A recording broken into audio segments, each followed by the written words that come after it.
Di suatu desa ada padepokan yang sangat terkenal dinamakan Padepokan Sakti dan mempunyai ribuan murid yang sangat sakti dan hebat. Padepokan tersebut dipimpin oleh satu guru yang disebut Kiai Guru. Padepokan tersebut selalu melahirkan orang hebat dan orang-orang sakti. Padepokan tersebut sangat terkenal sampai ke kota-kota tetangga. Ajaran di padepokan tersebut sangat religi, dari yang mengaji, zikir, bersolawat, dan kegiatan yang positif lainnya. Orang-orang hebat yang lahir dari padepokan sakti tersebut yang sudah lulus, dan teruji kehebatannya akhirnya kembali pulang ke kampung halamannya. Orang-orang hebat tersebut yang terlahir dari padepokan sakti tersebut ada yang menjadi tabib, ada juga yang menjadi imam di desanya, ada juga yang menjadi kiai dan membuka kembali padepokan dan sebagainya.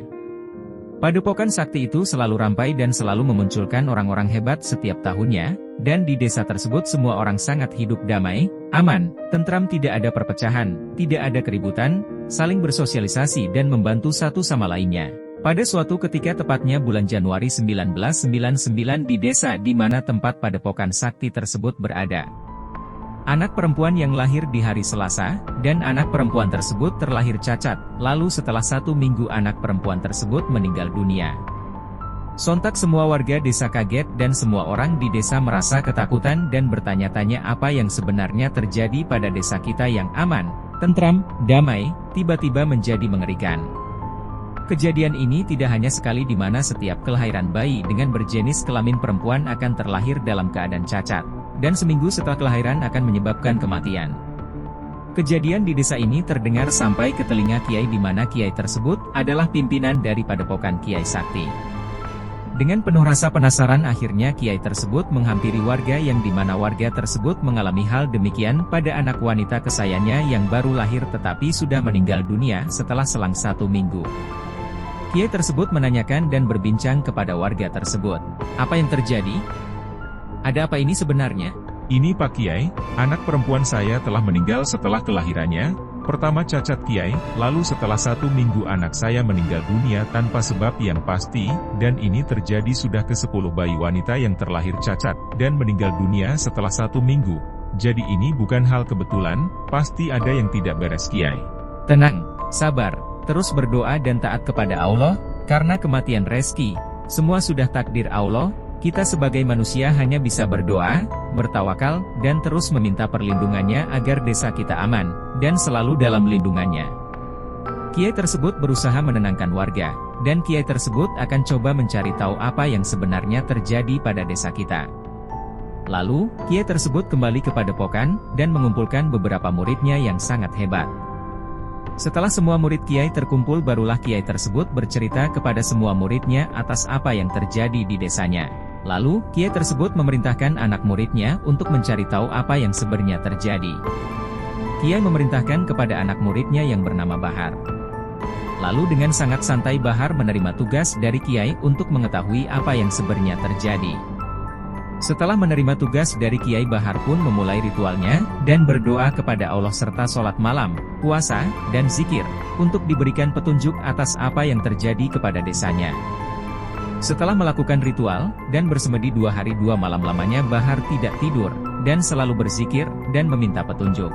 Lalu seketika Bahar melihat bahwa di desanya ada sebuah lingkaran hitam yang mengelilingi desanya, dan ada 4 orang yang menjaga di setiap titik sudut di desanya, agar desa kita merasa tidak aman, seperti ada yang menyerang desa kita, namun menyerang dengan ilmu gaib. Lalu Bahar pun menemui sang kiai, dan bercerita tentang apa yang Bahar lihat. Akan tetapi sebelum Bahar bercerita kiai, ternyata kiai sudah tahu apa yang terjadi di desa itu. Ternyata ada sekumpulan dukun yang sedang menyerang desa kita. Dukun tersebut ternyata bersekutu dengan jin, dengan memasuki desa tersebut, dan merampas anak yang baru lahir yang berkelamin perempuan, untuk dijadikan syarat atau tumbal dukun tersebut agar bisa menyerang desa. Bayi tersebut dijadikan syarat untuk alat, agar bisa menyerang desa dengan merobek perut anak perempuan tersebut yang sudah dicurinya oleh jin, dan perut tersebut diisi dengan ramuan-ramuan, dan mantra-mantra dari dukun tersebut, lalu bayi tersebut dijemurnya di terik matahari hingga terbakar alami, dengan membacakan mantra-mantra, dan menyerang desa di mana kiai tersebut tinggal. Lalu Bahar pun berpuasa, berzikir, dan mencoba untuk melawan keempat dukun tersebut. Lalu apa yang terjadi? Bahar pun kewalahan, dukun itu sangat sakti. Ketika Bahar melawan, semua padepokan merasakan dampak dari apa yang Bahar rasakan. Semua padepokan merasa ketakutan, berkeringat dingin, mual, kaki lemas, kepala pusing, benar-benar dukunnya sangat luar biasa dan dahsyat. Akhirnya, tak lama kemudian Bahar mengeluarkan darah dari mulutnya, lalu berpesan kepada Kiai dan semua murid di padepokan bahwa dukun tersebut sangat berbahaya. Lalu Bahar memejamkan matanya dan meninggal dunia. Setelah murid kesayangan Kiai meninggal dunia, suasana desa semakin mengerikan, banyak hal-hal aneh di mana warga desa mencium bau busuk yang menyengat, beberapa warga muntah darah dan belatung, keluar ulat kecil dari pori-pori tangan, warga desa yang melihat suasana dan kondisi yang demikian semakin mengerikan, lalu keempat murid Pak Kiai memutuskan untuk menangani kasus ini, Kiai dan semua padepokan sakti ini pun sekaligus turun tangan. Di malam hari keempat Kiai tersebut mulai melakukan ritual. Sebelum melakukan ritual Kiai tersebut melakukan puasa selama 7 hari, dan melakukan bacaan-bacaan doa untuk melawan dukun tersebut. Tak lama kemudian hujan sangat deras, angin bertiup sangat kencang, dan petir terus menggelegar. Di saat itu keadaan sangat mengerikan, keempat Kiai tersebut mencoba melawan keempat dukun tersebut, suasana semakin mengerikan, semua murid-murid di padepokan pun sama merasakan kepala pusing, perut mual, kaki lemas, seakan sulit untuk berjalan. Kemampuan dukun tersebut benar-benar luar biasa. Setelah beradu ilmu 2 hari 2 malam akhirnya murid Pak Kiai tumbang karena kelelahan, dan ilmunya masih belum setara untuk melawan dukun tersebut, dan akhirnya murid Pak Kiai meninggal dunia. Selama kejadian tersebut Kiai tidak pernah keluar dari kamarnya untuk betapa, dan melakukan ritual. Setelah 2 minggu lamanya Kiai tersebut keluar dari tempat di mana Kiai bersemedi. Lalu Kiai mencoba melawan keempat dukun tersebut sendirian. Murid-murid Kiai tersebut mencoba untuk melarang Kiai tersebut untuk tidak melawan dukun tersebut, namun Pak Kiai tetap bersikeras untuk melawan dukun tersebut. Kiai berpesan kepada seluruh muridnya, "Aku akan melindungi desa yang dimana tempat aku dilahirkan, jika aku tidak kembali aku titip padepokan sakti ini kepada kalian, tolong terus sebarkan, dan ajarkan kebaikan, dan terus jalan di jalan yang benar diridhoi oleh Allah."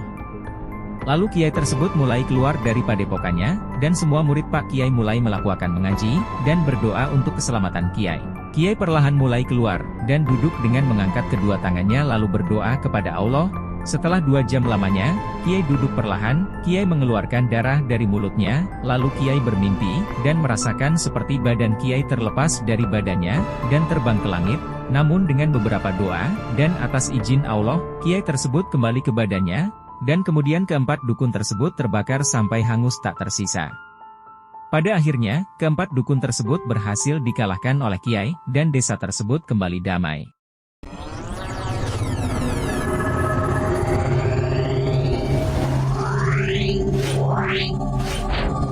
Meow.